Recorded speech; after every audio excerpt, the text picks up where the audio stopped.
৮০তম স্বাধীনতা দিবসে কবি দেবনাথ ঘোষের কবিতা ভারতবর্ষ।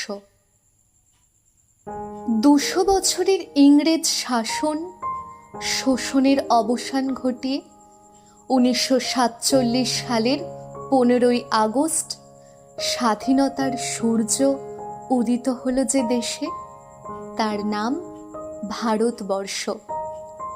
যে দেশের স্বাধীনতার জন্য ১৮ বছরের বালক বীর ক্ষুদিরাম বসু হাসি মুখে ফাঁসির দড়ি গলায় পড়েছিল, তার নাম ভারতবর্ষ।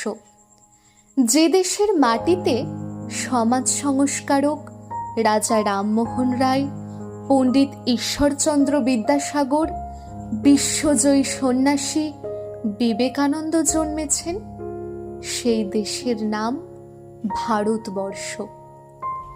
যে দেশের স্বাধীনতা অর্জনের জন্য নেতাজি সুভাষচন্দ্র বসু, মহাত্মা গান্ধী, ভগৎ সিং, বিনয় বাদল দীনেশের মতো শত শত বিপ্লবীরা নিঃস্বার্থভাবে নিজেদের উজাড় করে দিয়েছেন, সেই দেশের নাম ভারতবর্ষ। ভূমিকম্প, ঘূর্ণিঝড়, খরা, বন্যায় প্রতিবেশী যে কোনো দেশের বিপদে ত্রাণ সামগ্রী, উদ্ধারকারী দল, মানবিক সহায়তা নিয়ে ঝাঁপিয়ে পড়ে যে দেশ, তার নাম ভারতবর্ষ।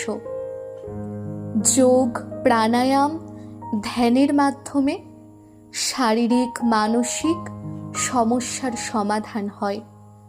সারা পৃথিবীকে একথা শিখিয়েছে যে দেশ বিশ্বজুড়ে শান্তি, অহিংসা, মানবতার বার্তা পাঠায় প্রতিনিয়ত, তার নাম ভারতবর্ষ।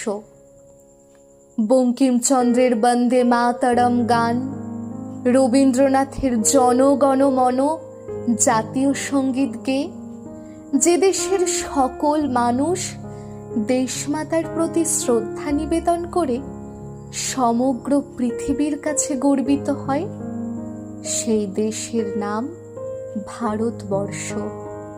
সেই দেশের নাম ভারতবর্ষ।